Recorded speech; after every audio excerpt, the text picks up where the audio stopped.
Thanks a lot. Hello, ഗസറ്റിൽ publish ചെയ്യാതെ പേര് മാറ്റുന്നത് കുറ്റകരമാണ് കേട്ടോ മിസ്റ്റർ എക്സ്. കൊച്ചുവെളുപ്പാങ്കാലത്ത് ഗസറ്റൊക്കെ തപ്പിപ്പോകാൻ പറ്റുമോ സാറേ?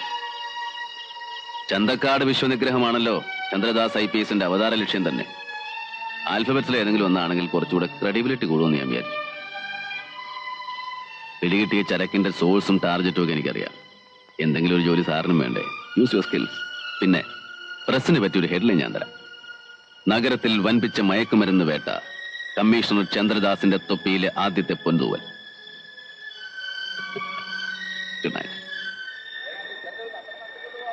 പത്രവ്യവസായത്തിന്റെ ചരിത്രത്തിൽ ആദ്യമായി ഒരു ചീഫ് എഡിറ്റർ തന്നെ വിൽപ്പന രംഗത്തേക്ക്. നഗരത്തിൽ വമ്പിച്ച മയക്കുമരുന്ന് വേട്ട, കമ്മീഷണർ ചന്ദ്രദാസിന്റെ തൊപ്പിയിൽ ആദ്യത്തെ പൊന്തൂവൽ. നഗരത്തിൽ വമ്പിച്ച മയക്കുമരുന്ന് വേട്ട, കമ്മീഷണർ ചന്ദ്രദാസിന്റെ തൊപ്പിയിൽ ആദ്യത്തെ പൊന്തൂവൽ. അയ്യോ എല്ലാം പോയേ, അയ്യോ എല്ലാം പോയേ, എന്റെ സാധനം പോയേ. എന്തായി കാണിക്കുന്നേ? അയ്യോ നെഞ്ചത്തടിക്കല്ലേ? അയ്യോ അടിക്കല്ലേ എന്ന്. അയ്യോ ഒന്ന് പതുക്കെ നിലവിളിക്കണ്ട മനുഷ്യനെ. പുറത്തു നിൽക്കുന്ന ആൾക്കാർ കേൾക്കും, അവരൊക്കെ അറിയുമെന്ന്. എല്ലാരും അറിയട്ടെ, എനിക്ക് ഇത്തിരി വേഷം കലക്കിട്ടായോ. എന്റെ 1.5 കോടി പോയേ, എനിക്ക് മരിക്കണം വക്കീലേ. ഇതെന്തൊരു പാടായത്. എന്നാ ഇടി ഇടിച്ചിടിച്ച് ചങ്ക് വെള്ളവാക്ക്. പഴയ ആത്മ ഇളകി ചാവട്ടെ. ദേ കണ്ടോ കണ്ടോ, ഞാൻ പറഞ്ഞില്ലേ വാ ഇവിടെ ഇവിടെ വരാൻ. ഇരിക്കവിടെ. അയ്യോ അയ്യോ എനിക്കിനി ജീവിക്കണ്ട. അയ്യോ എനിക്കിനി ജീവിച്ചിരിക്കണ്ട. അച്ഛന്റെ നിലവിളിയിലേ കേൾക്കുന്നത്. ഇന്നെന്താണ് കാര്യം? ഞങ്ങൾക്കൊന്നും അറിയില്ല എന്റെ രാജമോനെ. ഒരു ഫോൺ കാൾ വന്നു, അപ്പൊ തുടങ്ങിയതാ. അയ്യോ എന്ത് വൃത്തിയുടെ അച്ഛൻ കാണിക്കുന്നേ? കാശ് പോയി അങ്ങോട്ട് പോട്ടെ, അത് വേറെ വരും.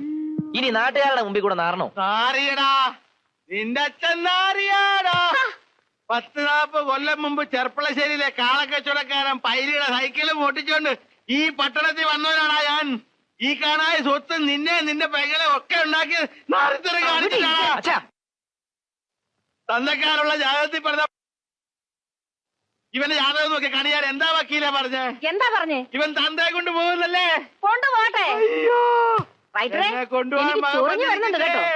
വന്നതിന് ശേഷം അല്ലാതെ മക്കളെ കുറ്റം പറഞ്ഞോണ്ടിരുന്നാൽ എങ്ങനെ? അച്ഛന്റെ അതിസാമർഥ്യം ഇതിനൊക്കെ കാരണം. ഡിസൂസയായിട്ട് ഇടപാട് തുടങ്ങിയപ്പം എന്നോട് പറയായിരുന്നട്ടാ. അതിന് നീ ആരാടാ? നിന്നെയൊക്കെ എന്തിനു കൊള്ളാം? ആ അത് കാണിക്കാൻ അവസരം വരുമ്പോ കാണിക്കാം. അച്ഛാ, അച്ഛൻ ബെണ്ടർ കൂട്ടംപിള്ളയുടെ അരിവെപ്പുകാരനായിട്ട് നിന്ന് അക്ഷരം പഠിക്കാതെ റൈറ്ററായി. അവസാനം അയാളെ മുദ്രപത്രം മോട്ടിച്ച് വിറ്റ് ചാരായ ഷാപ്പ് തുടങ്ങി. നിർത്തടാ. നീ ആ ഫോൺ എടുത്ത് സർക്കിൾ പത്മനാഭനെ ഒന്ന് വിളിച്ചേ. കുടുംബത്തുള്ള കമ്മീഷണർ പാര വെച്ചെടുത്ത പപ്പനാഭ സർക്കിള് പോലീസുകാരുടെ മകളെ കൊടുക്കരുത് അന്നേ ഞാൻ പറഞ്ഞതല്ലേ വക്കീലേ? ആ നിങ്ങളാണ് ആ കള്ളക്കടത്തിന്റെ പിന്നിലെന്ന് ചന്ദ്രദാസ് അറിഞ്ഞിട്ടില്ലല്ലോ. ഇല്ല. ഇനി ചിലപ്പോ അറിയും. അറിയാൻ പാടില്ല. മുതല് പോയാ പിന്നെ ഉണ്ടാക്കാം. മാനം പോയാലോ? വിളിക്കടാ പത്മനാഭനെ.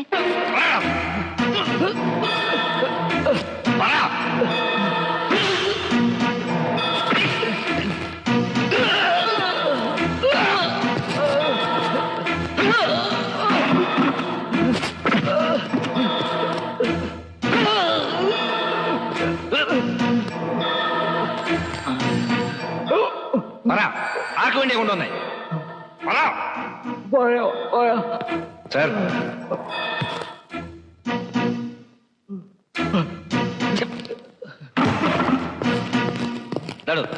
ഒരു ഫോണുണ്ട് വീട്ടിൽ നിന്ന്. അവളോട് ഞാൻ തിരക്കിലാണെന്ന് പറ. അമ്മയാണ് സാർ.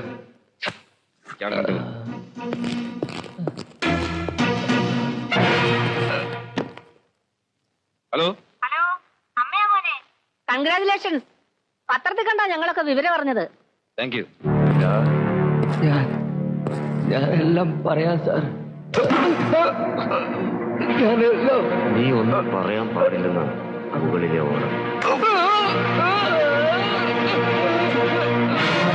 ഏതായാലും നന്നായി. സാമർത്ഥ്യം തെളിയിക്കാൻ പറ്റിയല്ലോ. അല്ലെങ്കിൽ പിന്നെ രാഷ്ട്രീയക്കാര് പറയവേ അച്ഛന്റെ സാമർത്ഥ്യം കൊണ്ടാ മോനെ ഇങ്ങോട്ട് വരുത്തിയത്.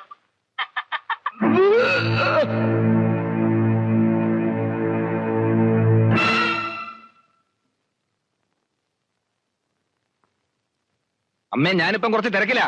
പിന്നെ അങ്ങോട്ട് വിളിക്കാം.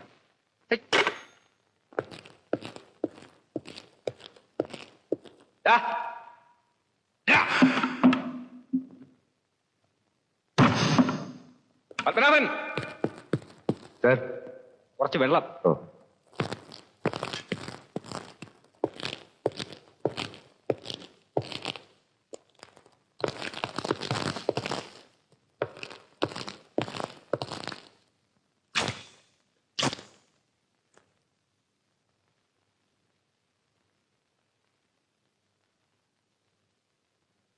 സാർ.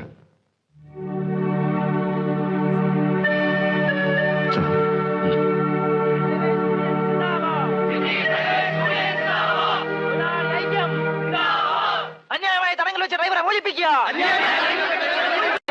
അവസാനിപ്പിക്കുക.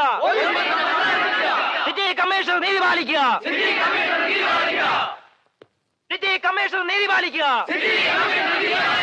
പോലീസിന്റെ ഗുണ്ടായുസം അവസാനിപ്പിക്കുക. പോലീസ് മർദ്ദനം അവസാനിപ്പിക്കുക.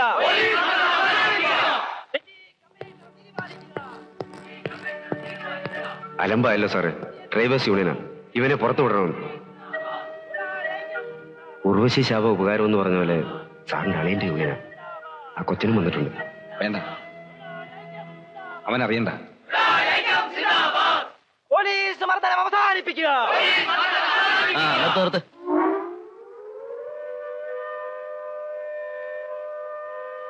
സിറ്റി കമ്മീഷണർ നീതി പാലിക്കുക. പോലീസ് മർദ്ദനം അവസാനിപ്പിക്കുക. ആ ഡ്രൈവറെ അങ്ങ് വിട്ട് തന്നേക്കും. എന്റെ പ്രസ്റ്റീജ് പ്രശ്നമാണ്. നാട്ടിക്കരുത്. ഇത് പാർട്ടി ഓഫീസല്ല, പോലീസ് സ്റ്റേഷനാണ്. അളിയ, അളിയനും പെങ്ങളും ഒക്കെ വീട്ടില്. കസ്റ്റഡിയിലെടുത്ത പ്രതി എന്ത് ചെയ്യണമെന്ന് തീരുമാനിക്കുന്നത് ഡ്രൈവേഴ്സ് യൂണിയൻ അല്ല. അതിനൊക്കെ നിയമങ്ങളുണ്ട്. നിയമം നിങ്ങൾ എന്നെ പഠിപ്പിക്കണ്ട. വക്കീലിനെ കൊണ്ട് തന്നെ വന്നേക്കുന്നത്. സാധ്യമല്ലെന്നല്ലേ പറഞ്ഞത്. പ്രതിയെ മജിസ്ട്രേറ്റിന് മുന്നിൽ ഹാജരാക്കും. വേണേ നിങ്ങൾക്ക് അവിടുന്ന് ജാമ്യം എടുക്കാം. നിങ്ങളിപ്പോ പോണം. പോലീസ് ഗുണ്ടായുസം അവസാനിപ്പിക്കുക.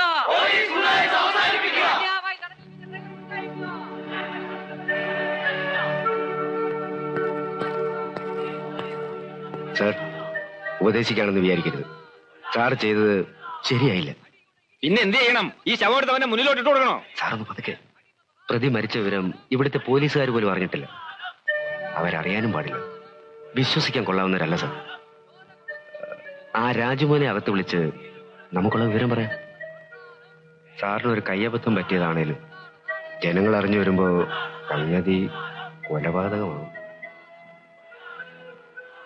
ഇവന്മാർ ഈ ബഹളം തുടർന്ന ഇവിടെ ആള് കൂടും, കുറെ പത്രക്കാർ വരും, പിന്നെ കാര്യങ്ങളൊന്നും നമ്മുടെ കയ്യിൽ നിൽക്കില്ല സാർ.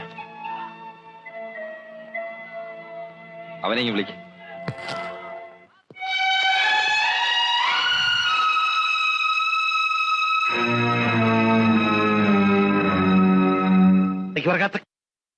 ഇന്ന് നിർത്തിക്കോണം നിന്റെ രാഷ്ട്രീയം. അതിപ്പോ ഞാൻ എന്ത് ചെയ്തെന്നാ? എന്ത് ചെയ്തെന്നോ? ദാസുമോനൊരു കയ്യബദ്ധം പറ്റിയെന്ന് വെച്ച് നീ ജാഥയും കൂട്ടി സ്റ്റേഷന് മുമ്പിൽ പോയി സിന്ദാബാദ് വിളിക്കുക ചെയ്യേണ്ടത്. നമ്മുടെ ഭാഗ്യം കൊണ്ട് നാട്ടുകാരത് അറിഞ്ഞില്ല. അറിഞ്ഞിരുന്നെങ്കിലുണ്ടല്ല. ഇത് നല്ല കൂത്ത്. നിങ്ങൾ ഇത് എന്തൊരു വർത്താന മനുഷ്യനെ പറയുന്നത്? ഡ്രൈവർ എത്ത കാര്യം അവൻ സ്റ്റേഷനിൽ ചെല്ലുമ്പോഴല്ലേ അറിയുന്നുള്ളൂ. ആ അതെ, ഞാനവിടെ ചെന്നില്ലായിരുന്നേ കാണായിരുന്നു. അളിയൻ ചമ്മല് കാരണം ഈ വിവരം നമ്മളോട് പോലും പറയത്തില്ലായിരുന്നു. ഓ ഭഗവാനെ, ഇതൊന്നും കാണാനും കേൾക്കാനും ഇട്ടേക്കാതെ എന്നെ വൈകുണ്ഠത്തേക്ക് ഞാൻ അങ്ങ് വിളി. എന്റെ ഗുരുവായൂരപ്പാ, ഗുരുവായൂരപ്പാ. ആ മക്കളെ, അമ്മച്ചിയുടെ പഴയ മനസ്സില് ഒരു നല്ല ബുദ്ധി തോന്നുന്നുണ്ട്. രക്ഷപ്പെടാൻ ആ ഒരൊറ്റ മാർഗമേ ഉള്ളൂ. ആ പത്മനാഭൻ സർക്കിളിനെ വിശ്വസിക്കാവല്ലോ. വിശ്വാസക്കേട് കാണിച്ചാ അവന്റെ കൈയും കാലും വെട്ടി ഞാൻ. പപ്പനാവൻ ഒറ്റയ്ക്ക് പോകണ്ട, അവനെ സഹായിക്കാൻ നമ്മുടെ 3-4 പേരോടെ പോട്ടെ.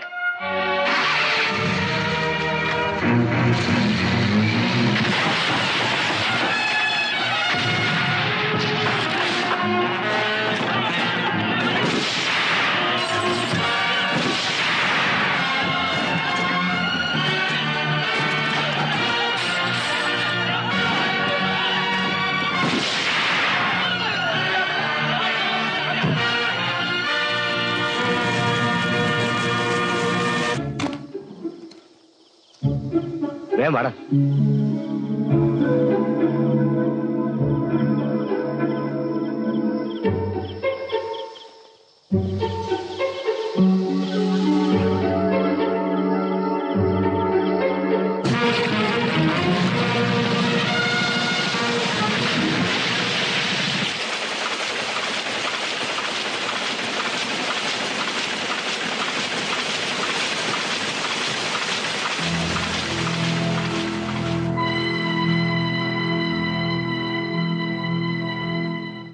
ഈ ആക്രമണത്തിനും കള്ളക്കടത്തിനും പിന്നിൽ ബോംബെ അധോലോകത്തിന് സംശയാതീതമായ പങ്കുണ്ടെന്ന് ഞങ്ങളുടെ കൊളാപാലേഖൻ പ്രദീപ് ചൗധരി അറിയിക്കുന്നു.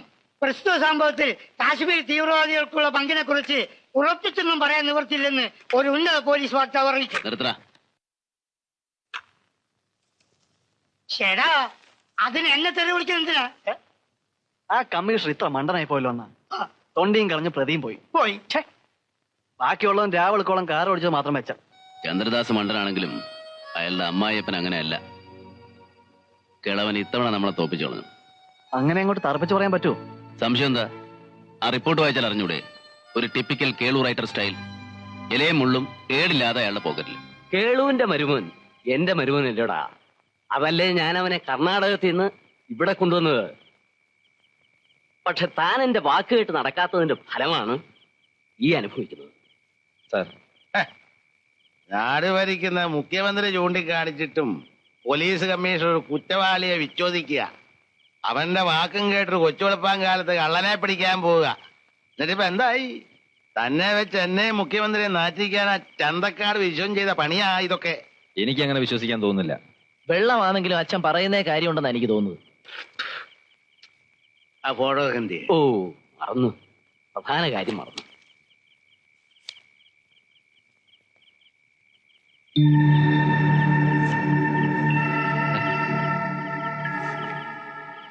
ഇത് വിക്ടർ ഡിസൂസ അല്ലേ? യെസ്. ഇന്ത്യയിലെ കള്ളക്കടത്തിന്റെ രാജാവാ. ഇയാള് ബാംഗ്ലൂർ ഇരുന്ന കാലത്ത് അയാളെ തൊടാൻ കഴിഞ്ഞോ? കഴിയില്ല. അതാ അയാളുടെ ബലം. അയാളുടെ കേരള ഏജന്റായി ചന്തക്കാട് വിച്ചുവൻ. താൻ ഇയാളെ വഴി വെച്ച് കണ്ടുമുട്ടിയത് മുതൽ ഇവിടെ വന്നതുവരെയുള്ള കാര്യങ്ങൾ ഒരു നാടകത്തിന്റെ ഭാഗമായിരുന്നിരിക്കാം.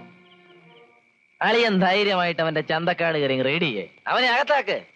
ഈ പറഞ്ഞ കേട്ടിട്ട് എന്തെങ്കിലും തൊണ്ടി കിട്ടാണ്ടിരിക്കുകയില്ല. ഇനി കിട്ടിയില്ലേലും കിട്ടിയെന്ന് പറഞ്ഞ അകത്താക്ക്. മോന്റെ കയ്യിലെ ചോരക്കറ മുഴുവൻ മാഞ്ഞിട്ടില്ല. ജനങ്ങളുടെ ശ്രദ്ധ ഇങ്ങനെയൊക്കെ തിരിച്ചു വിട്ടില്ലേലേ അവിടെ ഇവിടെയൊക്കെ സംശയത്തിന്റെ മുള പൊട്ടും. അതിനിട കൊടുക്കരുത്.